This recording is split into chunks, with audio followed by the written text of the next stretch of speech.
les dettes et ses conséquences. Nyongo, pena ba conséquences na yango. Yo osa chrétien, tu as le Saint-Esprit dans ton cœur. Ok, ko de famille ko chinois. Bande ko bele bo mona ka bango, bazana ba moto. Mais qu'est-ce qui a fait que atika la maboko polele? Tout na bien ko ebisa yo. Donc, une fois au défi, automatiquement au commis esclave ya mutuana déficit. Donc, les choses que nous prêchons ici, c'est très important. Bandeko boko la biso.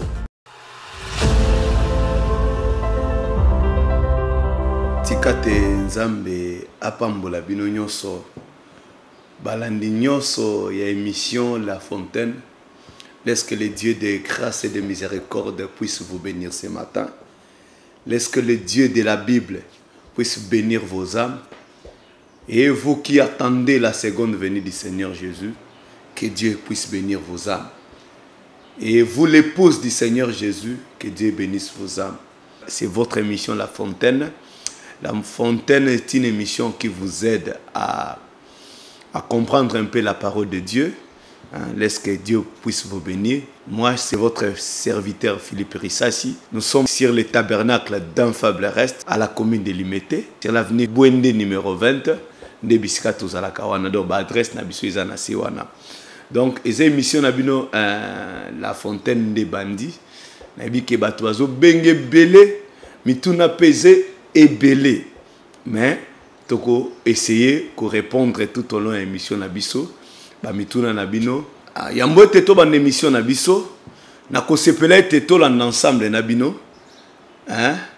Parce que émission La Fontaine, tout le baki que chaque fois, tu vas retenir image moko, to vidéo moko, oezo le kanaba église, comme ça biso Nabino, to landa yango. Et bon to soso la, so ke zali lo banzambe, so ki yesu atinda ka biso penza, to sala makamba.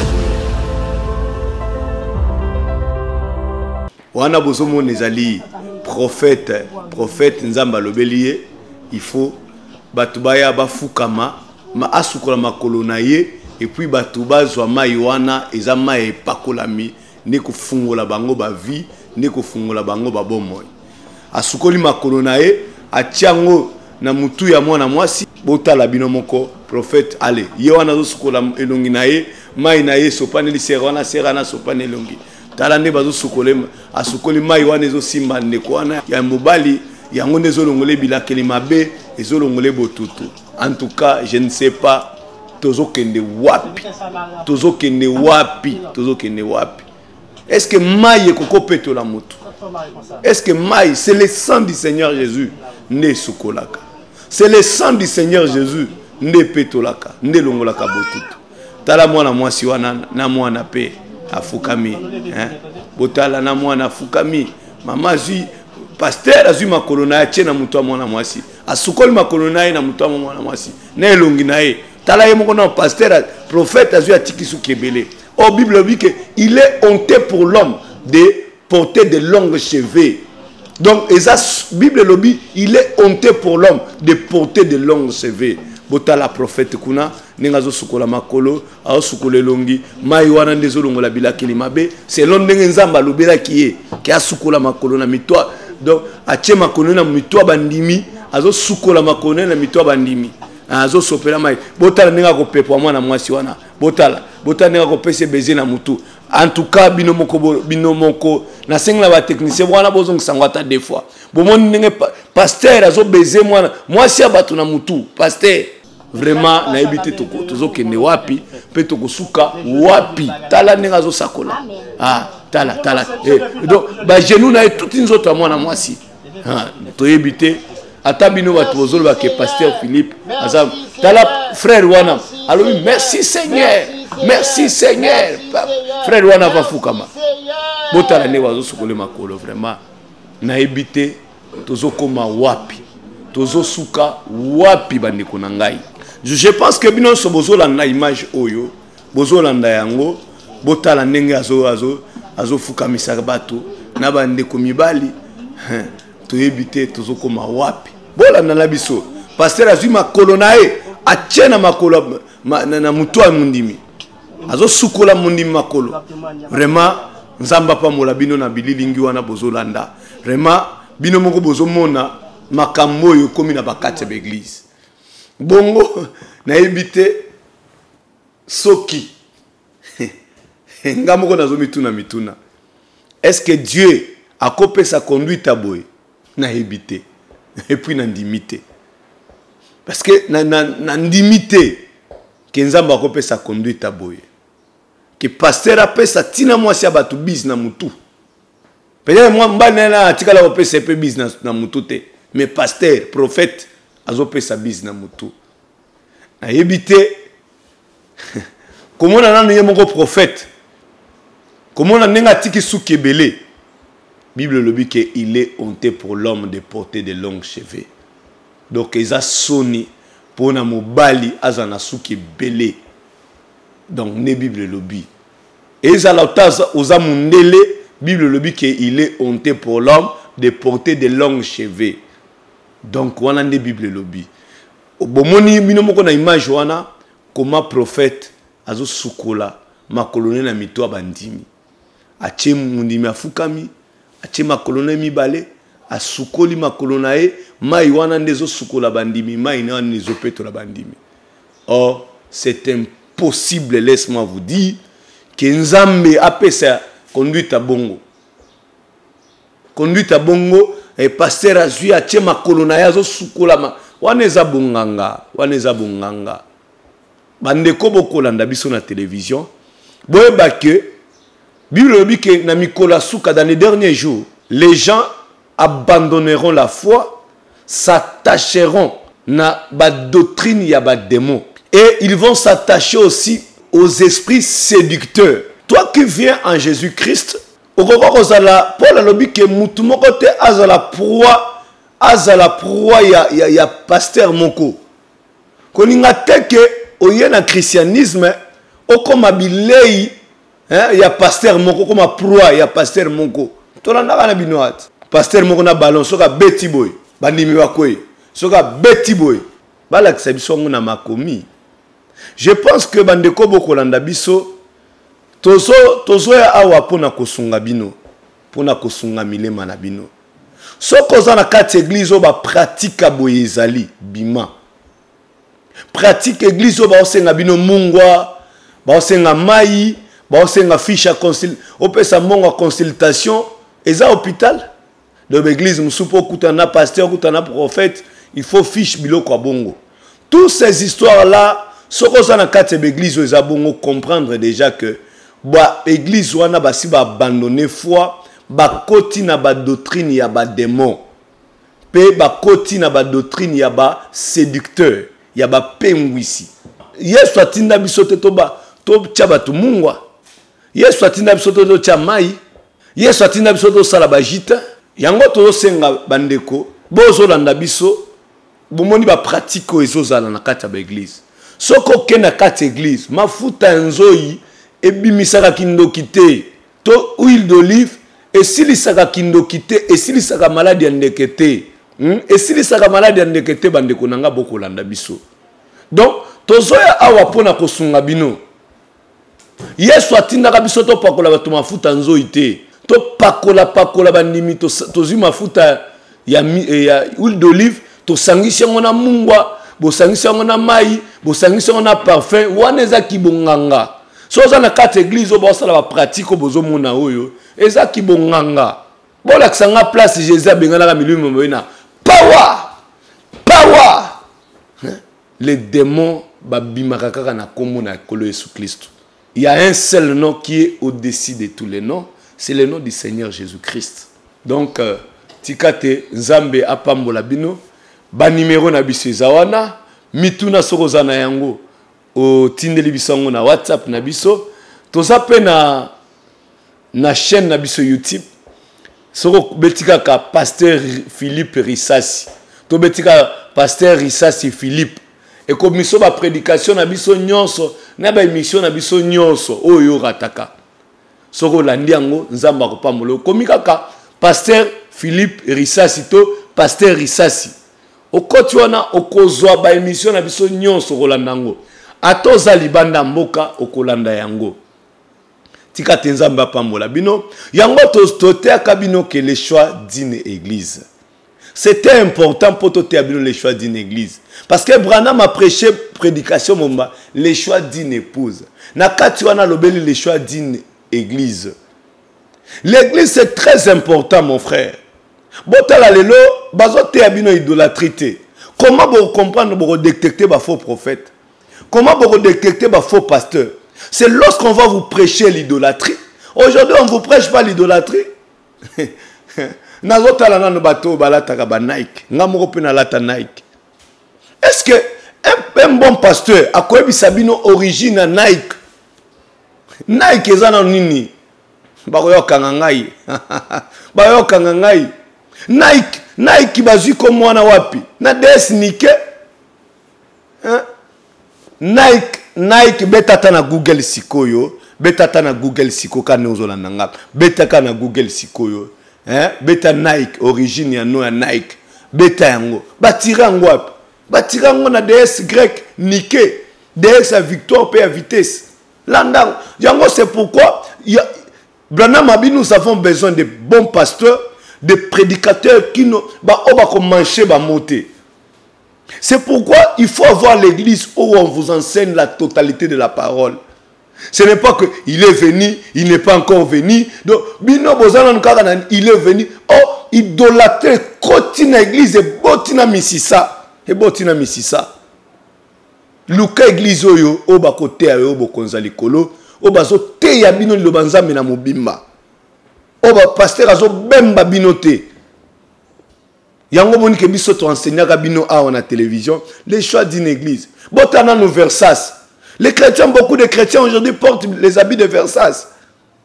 Or, aujourd'hui c'est clair et net que Versace a démonté à la kisiba caché na ye que il travaille avec les dieux soleil. Bah même symbole au Versace azotia bilamba na ye. Et ça symbole à Dieu soleil. Même symbole azotia wana na chaque temple à franc-maçon, bah symbole à ezali. Yango to sengi bino ke luka église o ekobongisa yo. To comme on attend au Branham alobi que l'enfer est sur la terre. Nous vivons en enfer pendant que nous sommes sur la terre. L'enfer est sur la terre. Et Satan, l'homme le plus vénéré sur la terre, c'est Satan le diable. L'homme le plus vénéré sur la terre aujourd'hui. Et pasteur sans révélation, à Lati Versace, a présenté Bino Bandimi. Oh, Zoga Kanenga ba dessiné na moi ba chenin. Beta yango lukanga na Google. Et ça symbole anin. Il y a Dieu soleil. Versace Dieu soleil wana emorache ei wana na chaque temple il y a franc-maçon à rose croix ezali na kati yango tika tenzamba pambola bino bayo bozolanda biso tozolobela idolâtrie mais tozoloba ne pona tosunga bino po ete bomilengela bokabwana na satana bolanda kolona bino Yesu Kristo tobanda kolobela na tina ya banyongo na ba conséquences nango. Les dettes et ses conséquences. Ndebiloko tobanda kolobela. Tobanda ki na Proverbe chapitre 22 verset 7. Ndebisika tobanda ki. Toloba ki na introduction na biso que banyongo ezana ba conséquences ebele. Toloba ki yango ke lelo bato ebele bazo se suicider. Lelo bato ebele ba komi boma na poto ba se suicider à cause de banyongo. Moi bande comme susu mona bango tambisaka moto awa. Comment on est bon côté? Comment on est bon côté? Abanda ko voyager, à aucune Chine, à aucune Dubaï, à aucune Turquie. Mais tout naïe, qu'est-ce qui a fait que abando tambisa moto ko ebisa yo? Na ba taximen mingi bomona ka o ba osala taxi wana, tout naïe bien. Au monde a revu so clair. Abanda aucune Chine, en aucune Dubaï, en aucune Bénin, en aucune Australaba business naïe. Tout naïe bien, qu'est-ce qui a fait que business n'est quoi? Donc, Makamoto Zoloba, c'est très important. Parce que nous ne sommes pas ici pour nous resenga binombongo.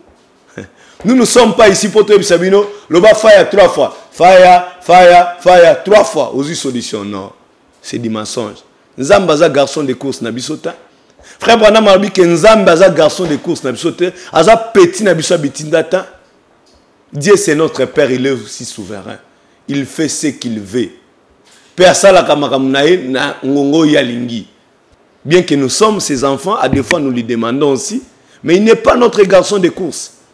Nous avons petit na biso bitinda te, to obligé. Nous avons soko salinga te na tiko sambela. Tiko sambela, a perdre nini. Yo soko tiko sambela, nous avons perdre nini. A perdre nini.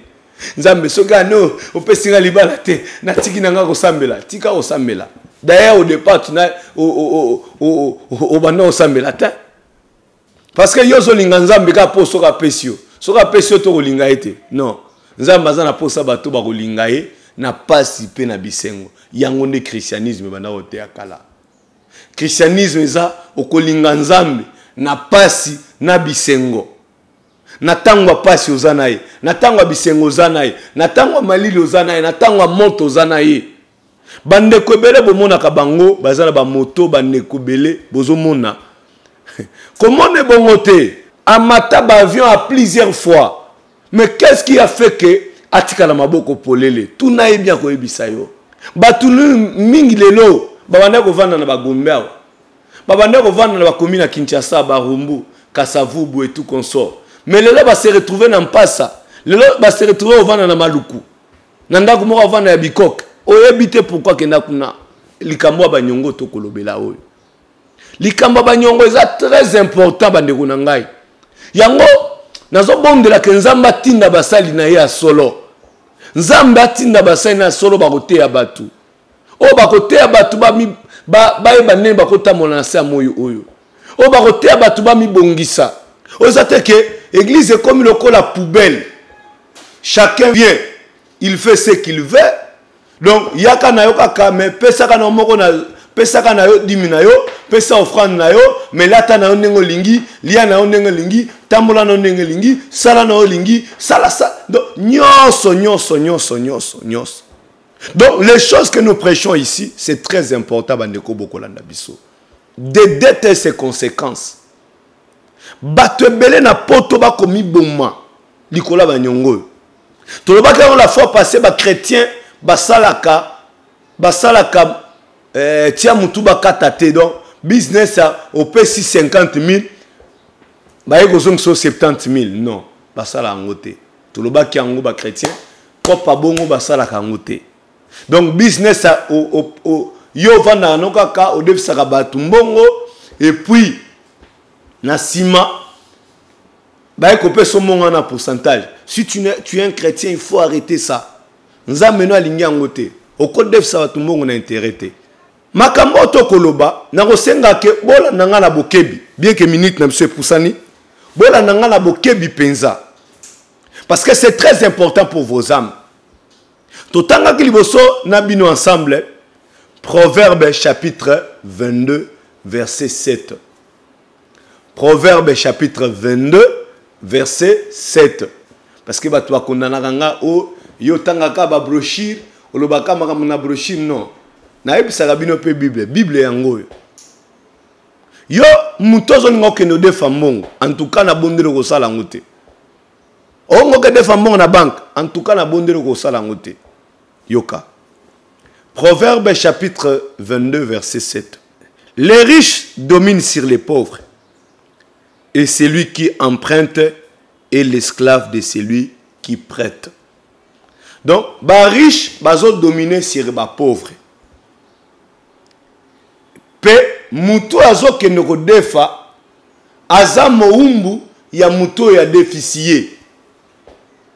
Donc lorsque azo ke no defa automatiquement selon la loi de Dieu au komi moumbu ya mutu ya déficié spirituellement au komi ya moumbu nae yango natangela kibino na 2 rois chapitre 4 2 rois chapitre 4 verset 1 tina sekuna bokotanga histoire ya mwasi oyo mobani azaki prophète mobani amla ko banga nzambe mobani amande ko banga nzambe na motema mobimba mais mwasi wana mobali na ye avant kufa defa kiba mbongo ye aye ko kufa atikali mukolo banyongo aye On a 2 Rois chapitre 4 verset 1.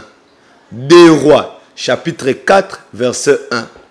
Mukolo banyongo aye alingazwa mwasi wana na bana o mobali wana tikaki bakoma ba esclave na ye. Baba koma ba esclave na ye pona nini? Parce que son mari avait emprunté l'argent.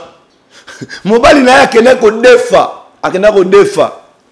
Mobali akufi mwasi na bana batikali bakomi ba esclave ya papa wana. Ne mwasi wana ekokutana na Élysée. Abi si Élysée, abi mobali na ngai o azaki mosali na yo. Abanda ko banga nzambe. Mais adefa banyongo. Kasi mukolo banyongo aye sikoyo azwa ngai na bana tokoma ba esclave na ye. Donc banyongo ememaka mutu akoma esclave ya mutu a déficié.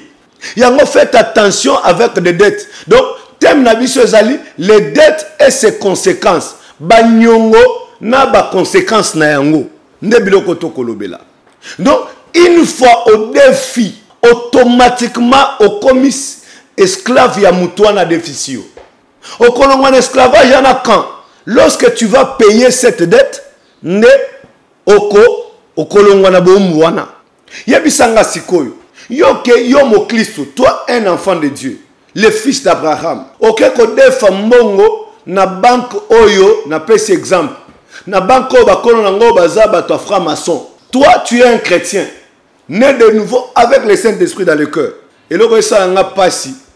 Lelo malice commis même quand tu es chrétien, bazo falsifier na ba faux document pour pas que nous défendons na banque mon songolo pakala. Mon frère, toi avec le Saint-Esprit dans le cœur, on falsifier na document pour que nous défendons na banque. On falsifier na document pour que ça document na société ba pesa yo mbongo. Onde ko moko na yoka muninga na nga que nous défendons na banque alobi ke yabi ma témoin na ye. Abi ngala ko boyelo nini mbongo ngeza nga mbongo ngeza mundele tokende to zwango. C'est to somela mapango to somela ngeza mbongo mundele to zwango. Ah mbongo mundele boko zwango. Mais lorsque tu prends ça, tu deviens directement son esclave. Yo tango zo kende sko zwa mbongo ya banque. Majorité minga ba ya ba banque hawa. Eza bato ba loge eyebani mutobo mango azate eyebani. Hein? Majorité à la banque, loge. Mais toi, avec le Saint-Esprit dans le cœur, auquel défa crédit na banque, un chrétien, oh Bible le dit que entre ténèbres et la lumière, communion exatée. Boyokani, entre ténèbres et la lumière exatée. Mais yo lumière, auquel défa mongo na ténèbres. Donc automatiquement, au comme esclave à ténèbres. Automatiquement, comme esclave à ténèbres. Il y a un avis qui bat belé le lot. Tellement que, bola nabiso nano, bola nabiso côté na to koma. Tous les sous proverbe, na sait pas mingo zu Bible na yo, to tangano ensemble. Proverbe chapitre 17, versets 17 à 18. L'homme dépourvu de sens prend des engagements. Motoza maelete, to motoza zoba, azoraba engagement belé. Il cautionne son prochain. Akenako ne fait pas mozalani na ye. Hein? Moto azanga maele. Azwaka bangajime belé. Ezala batu mususu kutu nde tolo baboye. Baza ba spécialiste banyongo. Donc ya banga kanyongo te. Yango ezaka na moninga na ngamuka West Africain. Je pense tozaka ni Angola. Tozane tukangama na place moko place to andoko teka. Alobi nanga pasteur soko lingo benga na ba client na yo banda ko defisa bango biloko bakokima yo. Abisinga soko lingo bando kimisa ba client na yo defisa bango biloko bakokima yo. Parce que client tanga ozana nyongo a moniki azana mongo futa yo takimi. Aga na mongo somba biloko place musu ake somba place mususu. Ne ba tebele basalaka. Lokola zanga maele azang na mutu na ya ebite keno so na défi loko pa mutu wana na comme esclave na ye ata chosi ata mbongo ata sakombe loso sakombe madesu bilamba sous-vêtements soutien okenda ko defa yango o comme esclave mutu wana Bible skolobi mutu azanga maele akena ko zoba engagement ko defa et pas baninga na ye mutu azanga maele ngam na lobi yango te Bible. Toza susu Proverbe chapitre 11 verset 15. Na lingi totanga na bino Proverbe chapitre 11 verset 15. Celui qui cautionne autrui s'en trouve mal, mais celui qui craint de s'engager est en sécurité. Oyo azokende kozwa engagement ko defa akomi kotisa na mabendenge Biblie lobi. Mais oyo azoboya ne ko defa azane en sécurité. Donc totanga kina bino que Proverbe 22 chapitre 7 et lobi que oyo azodefa zo comme esclave à mutu wana. Mais tant que comme esclave à mutu, tu vas travailler pour lui, non? Tu vas travailler pour lui jusqu'à ce que quelqu'un viendra pour te racheter. Mongo qui n'a pas de fa. O compléter na commerce na yo. Mongo qui n'a pas de fa. Bilamba ozo qui pas chinois. Yo oza chrétien.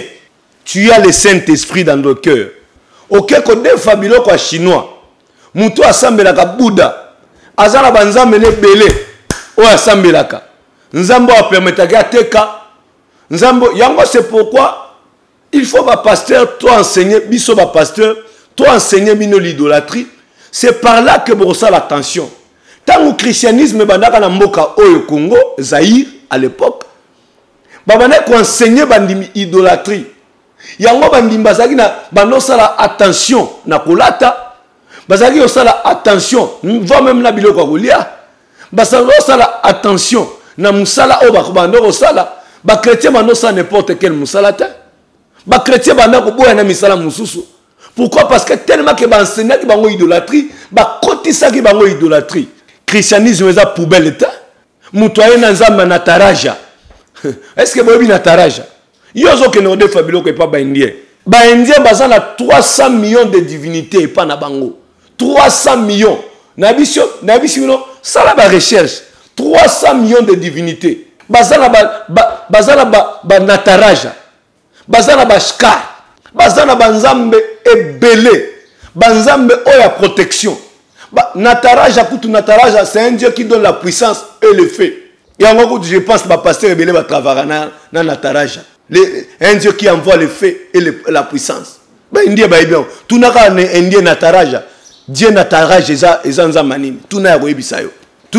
Tuna indien qui va tri tuna ezanenza menini akoyebisayo akoyebisayo yo soko que yo chrétien tu as un seul Dieu son nom est le Seigneur Jésus-Christ auquel soko deux fois biloko pas mutu azana 300 millions de divinités ba divinité à silence ba divinité à maï bazana ba divinité ebele ndenge bazawana ba divinité kolisaka suki yo chrétien avec le Saint-Esprit. Ok, au défi que pas indien. Oye nango au quotidien na commerce na yo. Je te dis la vérité et comme la biloko na yo. Je vous dis la vérité et comme la biloko na yo. Pourquoi? Parce que automatiquement lorsque ko défa biloko pas na ye, au commis esclave na ye.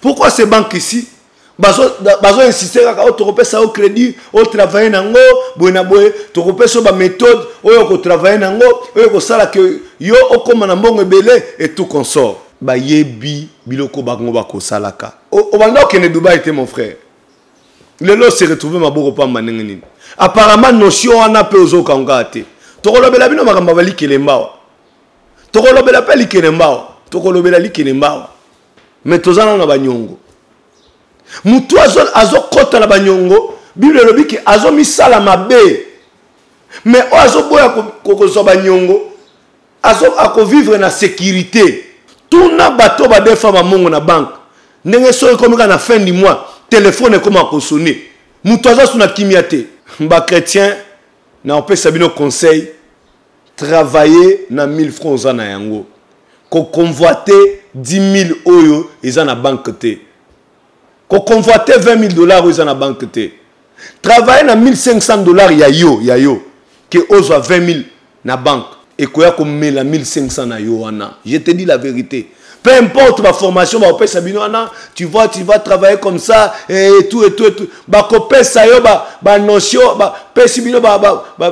Formation pour que vous travailler dans mon banque. Ces gens-là, ils savent pourquoi ils sont bons. Ils savent. Nous avons 10 000, mais on va 500 chaque fin du mois. Il sait ce qu'il est en train de faire. Il sait. Il sait. Ce qu'on a fait à banque, on est comme esclave à banque. Jusqu'à ce qu'on foute, nous avons l'esclavage. Mais supposons un chrétien. On a fait à banque. Oyo banque wana soutient ngo oyo sala qui travailler malamu. Ils ont peut-être franc-maçon. Ils ont peut-être Rose-Croix. Ils ont peut-être logement kowana. Ils ont peut-être Rotary Club to Lions Club. Yosko un chrétien avec le Saint-Esprit dans le cœur. Ozon nima comme esclave ya bata Rotary Club.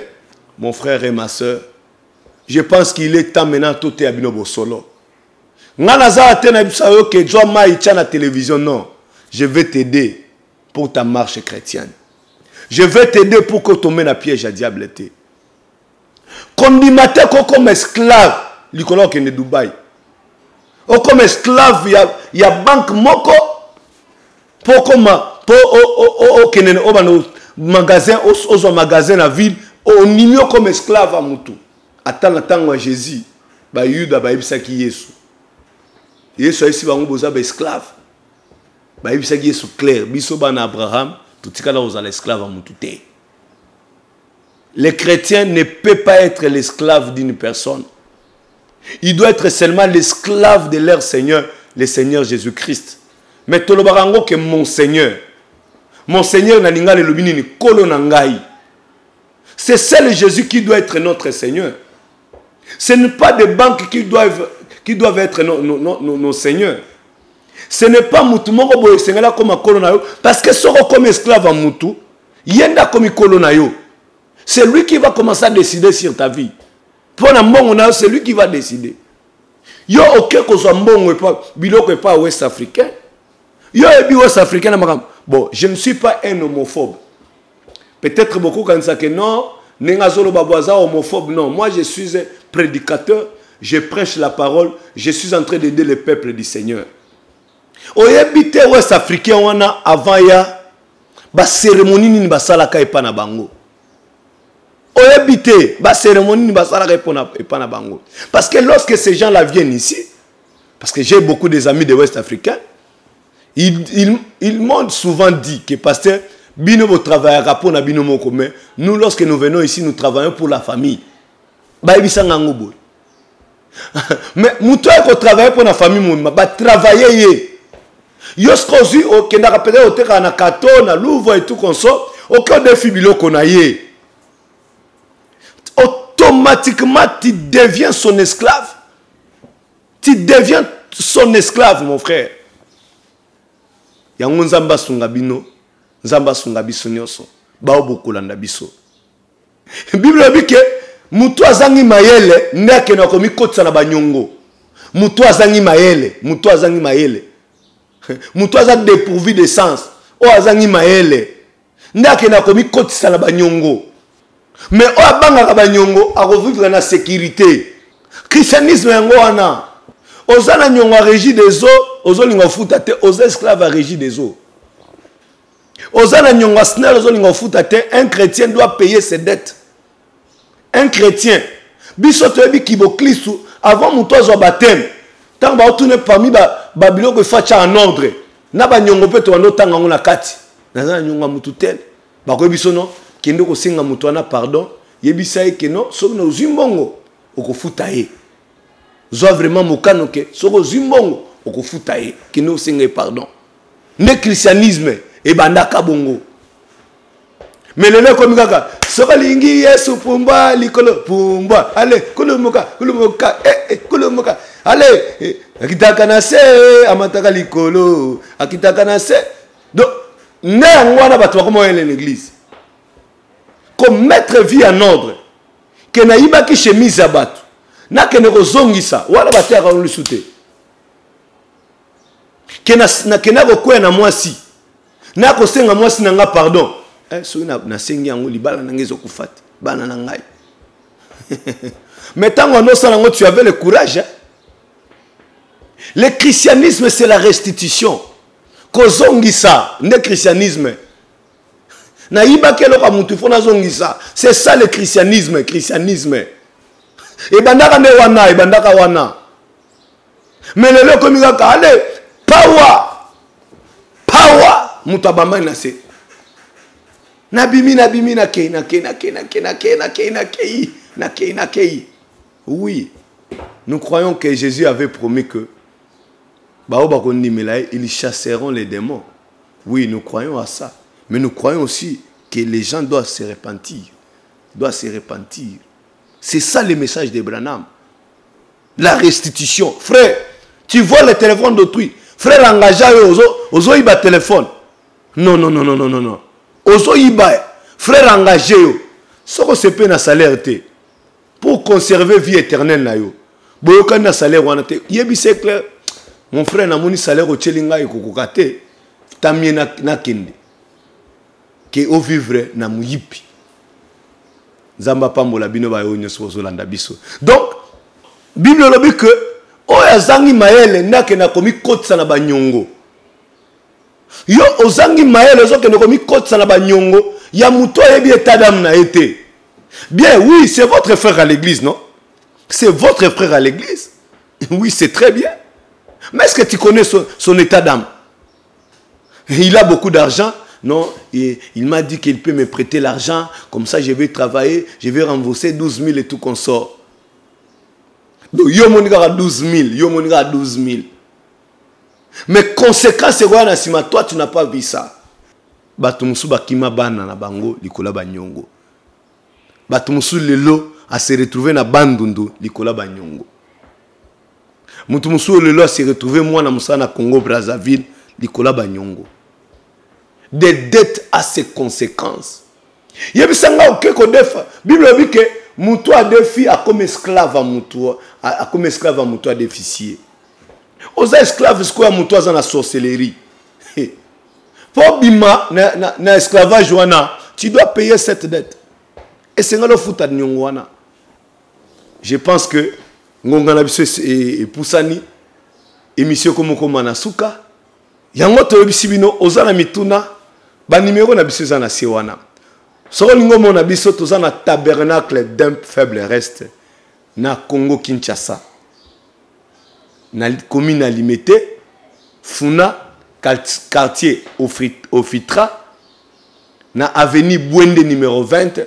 Soko tunika batu ndako serviteur de Dieu wale sezawapi. So ba l'action kaka ndako na place avandaka toza na sima ya pasteur Walesa ne bisika tote ya kawana. To sambelaka chaque mercredi de 17h à 19h30. Chaque vendredi de 17h à 19h30. Et les dimanches to sambelaka de 7h à 10h30 na tabernacle d'un faible reste ne bisika tozala kawana. Je pense que batebele bozo mona bango lelo batikele maboko pamba conséquences za banyongo. Mon frère, faites attention à banyongo. Oyebi mutoko defa nyongo pa na été. Oyebi état d'âme na été. Nous sommes des chrétiens. On ne peut pas être des esclaves des autres. Même les juifs dans leur temps balobaki na Yesu. Bisoba na Abraham, totikala aux esclaves à mutute.